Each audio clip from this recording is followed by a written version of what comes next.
Salut tout le monde, c'est Lucie et aujourd'hui on continue la série des Tout savoir sur les personnages de Yes Precure 5 avec Rin, qui est la cure rouge, la sportive si vous préférez. Je vous invite à aller voir les épisodes précédents si vous ne les avez pas vus. Par contre, je préviens, comme d'habitude, il va y avoir des spoils. Si ça ne vous pose pas de problème, je vous dis installez-vous confortablement et c'est parti.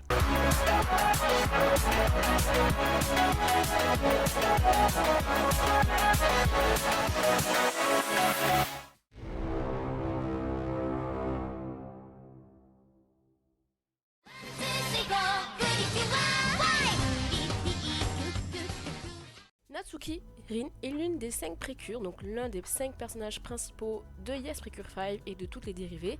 Elle est étudiante en deuxième année à l'école des 5 Lumières et elle est également dans la même classe que Nozomi, qui est un point important. Et plus tard, elle sera aussi dans la même classe que Kuromi. Son alter ego est donc la cure rouge et elle est aussi connue sous le nom de précure passion.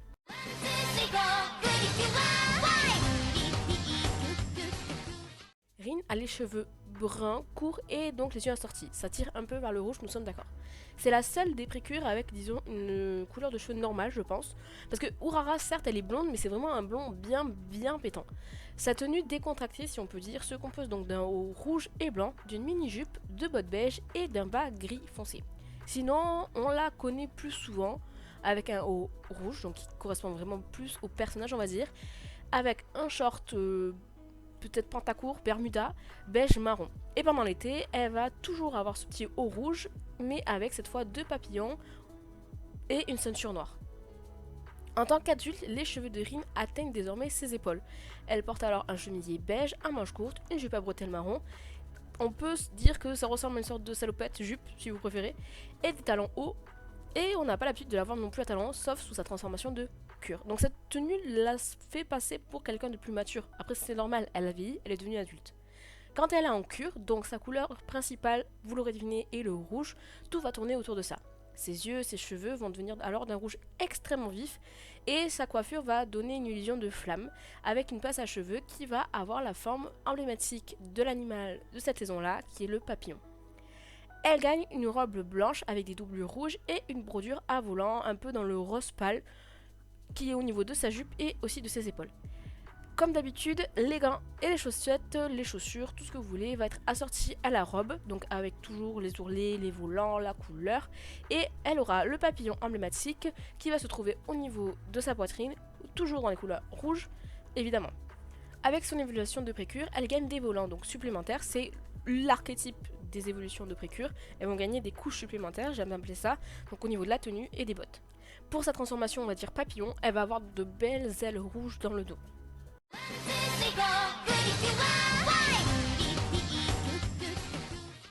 Rin est caractérisée comme, on va dire, le garçon manqué du groupe. On va pas se mentir, c'est un peu un cliché, mais c'est pas pour autant qu'elle a pas un côté féminin.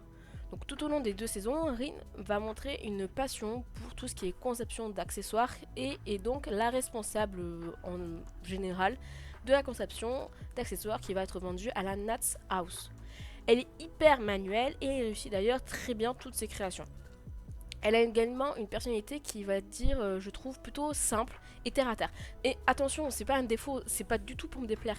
C'est un personnage qui peut être très calme, mais aussi à la fois très sans chaud. Elle est impatiente et fait tout vraiment avec passion, ce qui peut des fois malheureusement heurter un peu les personnages les plus réservés. Malgré ce côté d'elle que j'aime beaucoup, hein, elle reste quand même dynamique et d'ailleurs c'est ce qu'elle nous montre contre la plupart du temps. Elle a pas peur de perdre vraiment ce qui lui est pas cher, mais en revanche, les gens pour qui elle a de l'affection et les gens qui comptent pour elle, là par contre, elle a vraiment une grande crainte de les perdre, comme ça peut être le cas avec Nozomi, qui est sa meilleure amie.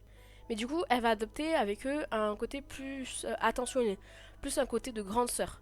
Vous voyez qu'elle peut avoir notamment avec ses frères et sœurs, mais aussi avec Nozomi finalement si on regarde bien les épisodes.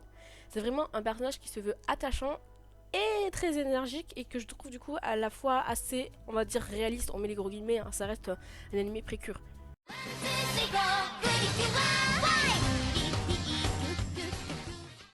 On commence l'histoire avec Rin qui est l'amie d'enfance de Nozomi et qui tente de l'aider dans son choix de club. Parce que comme à chaque fois dans les animés japonais ou au Japon, il faut obligatoirement que tu sois inscrit dans un club. Et Nozomi, ben, elle ne savait pas où elle voulait s'inscrire.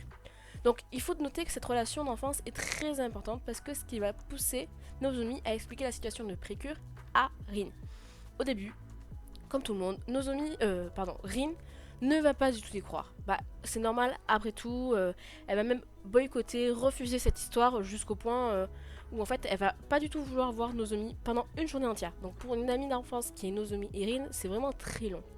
Et jusqu'au moment où elle va entendre, au détour d'une conversation, Nozomi et Coco. Et là, ça va la convaincre.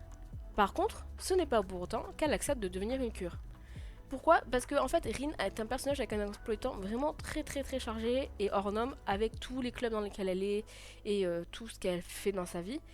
Et du coup, c'est compliqué pour elle. Et donc, Rin, quand même, ça va pas l'empêcher de réfléchir à la situation. Elle va même demander à Nozomi d'arrêter parce que c'est trop dangereux.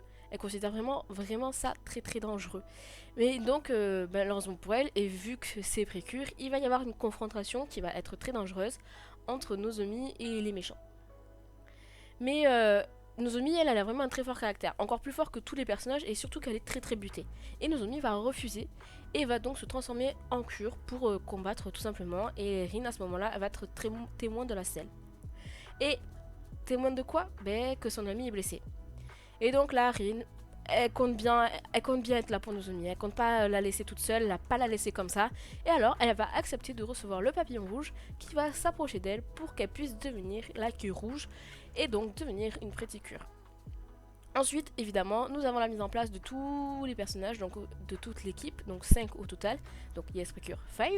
Et en règle générale, elles sont toutes très bien, sauf au tout début, c'est pas la fun avec Karen. Elle se dispute très souvent et pour un oui et pour un non. Mais vous vous doutez bien que leur relation va également évoluer en positif car lors d'un combat, elles vont apprendre que être différente, c'est pas forcément un défaut. Ça peut être une force et elles peuvent donc se compléter. En fait, le point commun qu'elles ont trouvé à ce moment-là, c'est qu'elles veulent toutes les deux protéger leurs amis et refusent catégoriquement la défaite. Donc c'est un point commun qui les réunit et c'est pas plus mal pour tout le monde. Et évidemment, comme il ne lui reste pas beaucoup de temps, parce que n'oublions pas qu'elles ont quand même une vie réelle, Rin a du mal à décider quel club rejoindre, surtout lorsqu'elle est bonne, quasiment dans toutes les activités. Cependant, après avoir joué donc avec ses jeunes frères et sœurs, et avoir encore et toujours combattu les méchants, ça on a l'habitude, elle va se rendre compte qu'elle aime plutôt bien jouer au football. Et donc va décider de rejoindre ce club. C'est un peu cliché, mais bon, pourquoi pas. Hein. Et maintenant, Rin, on va parler de sa romance, de sa vie amoureuse. Elle n'est pas grandiose. Hein. Donc tout commence avec un petit béguin pour un client qui a visité la Nuts House. Et Rin va donc commencer à se comporter bizarrement, vous savez, elle va pas trop savoir, elle va commencer à développer son côté féminin, que ce soit dans la fabrication de bijoux ou même sur elle, et elle va même décider de lui offrir un bracelet à ce client masculin.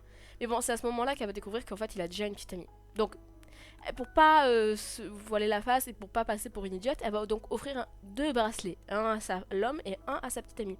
Et après, elle va s'enfuir sous le choc et la tristesse. Et oui, elle n'a pas été sans chance sur ce coup-là. Mais bon, elle va décider de ne pas se laisser abattre. Elle va décider de surmonter sa tristesse et donc de voir vers l'avenir. Elle a donc découvert son nouveau passe-temps qui est de concevoir et de fabriquer ses bijoux à ce moment-là de l'anime. Et donc, elle veut y aller à fond. Mais bon, il y a quand même toujours des petits hauts et des petits bas dans cette saison 1. Mais ça se finit toujours bien et Rin n'est plus trop au centre. Enfin, il n'y a pas de gros points importants sur Rin. C'est dans la saison 2, donc on va retrouver Rin qui commence à rencontrer des nouveaux ennemis, comme toutes les cures. Ce qu'il faut retenir donc sur cette saison-là, c'est que l'amitié de Rin et Nozomi a été parfois très tendue, pendant un épisode notamment, où Rin a été très dure avec Nozomi. Mais bon, hein, vous inquiétez pas, ça s'est très bien fini. En fait, en gros, ça s'est mal passé. Nozomi toujours à sa tête, un peu gamine, etc. Rin, elle a essayé de faire la grande sœur. Et c'est pas toujours très bien passé. Mais bon, c'est juste sur un épisode, rassurez-vous. Mais ce qu'on peut retenir aussi, c'est que Rin a essayé de trouver l'inspiration donc, pour créer de nouveaux bijoux. Et qu'est-ce qui lui est arrivé? Elle est encore tombée amoureuse. Et oui, non, mais on peut se dire que cette fois ça va marcher? Non. Elle tombe donc amoureuse d'une mascotte d'un groupe. Mais bon, elle a vraiment pas de chance. Donc en fait, ça marche pas, encore une fois. Donc elle va se reconcentrer sur la création des bijoux. Et pour finir, Donc nous revoyons notre petite Rin dans la dernière adaptation de Yes Breaker 5 qui est Kibu no Shikara, c'est là où on les retrouve adultes. Et donc on va la retrouver donc des années plus tard, c'est la seule qui est restée amie avec Nozomi, après tout elles étaient amies d'enfance donc ce n'est pas étonnant. Et à ce moment-là, elle est devenue créatrice de bijoux et elle continue de jouer au football. À ce moment-là, comme beaucoup tous les personnages, Rin elle n'est pas très satisfaite de sa vie en tant qu'adulte. Parce qu'en fait elle travaille en entreprise et tout ce qu'elle propose n'est pas accepté par l'entreprise. Et elle, ce qu'elle veut, c'est vraiment que ses créations soient acceptées. Et donc, Rin, elle en peut plus. Mais bon, elle va retrouver toutes ses amies. Elle va retrouver Urara, Komachi, Karen, Kurumi, tout le monde, qui donc ne se sont pas vus depuis des années. Et Rin, franchement, c'est un personnage joyeux, donc elle est très contente de les retrouver. Et elle se fait encore refouler son design. Encore et toujours. Et bon, à ce moment-là, elle reçoit un texto et se précipite au bar avec Nozomi. Donc il y aura une longue discussion par un méchant, un nouveau méchant et tout. C'est pas ce qui nous intéresse, nous, très sincèrement. Et donc, on retrouve Rin à la maison. Et elle a décliné une invitation pour aller faire un match de foot pour pouvoir se concentrer absolument sur son design. Et donc, c'est très long ce design. Et elle doit le présenter le lendemain. Elle se réveille le lendemain en retard. Et donc, elle fonce. Et pendant le trajet, elle voit des sortes de monstres, des sortes d'ombres. C'est les méchants de cette série-là. Mais elle décide de faire abstraction. Parce qu'elle veut vraiment pas rater sa présentation. Et en fait, c'était peut-être pas une bonne idée. Parce qu'en fait, ça va lui rester dans la tête. Ça va lui trotter dans la tête. Mais elle se sent plus capable de se transformer du coup en cure parce qu'elle est trop négative sur toute sa vie. Elle n'arrive pas à faire ci, c'est pas bien, je suis nulle, etc. Et donc on va passer tous les détails de l'histoire parce qu'en soi ça n'a rien de très palpitant. Il faut juste se dire que Rin va finalement se faire attaquer avec Karen par les fameux méchants. Et alors elle va se sentir affreusement coupable et elle va regarder Aqua et elle va dire qu'en fait... il faut qu'elle aide. Elle se sent coupable. C'est sa faute presque parce qu'elle a vu le signe de danger et elle n'a pas réagi. Donc, elle décide de venir aider Aqua. Et Rin va être de nouveau capable d'invoquer Cure, de se transformer en Cure rouge et va de nouveau gagner. Donc, après la bataille finale contre les ombres, Rin parvient enfin à créer un design avec passion. C'est ça qui lui manquait, la passion. Et ça a donc été approuvé par son patron. Donc on est hyper contente pour elle. Et comme toutes les autres personnages, elle va également se lancer dans autre chose. Et elle, ça va d'aller aider les populations dans d'autres pays du tiers-monde, dans l'espoir de pouvoir justement changer l'avenir en mieux.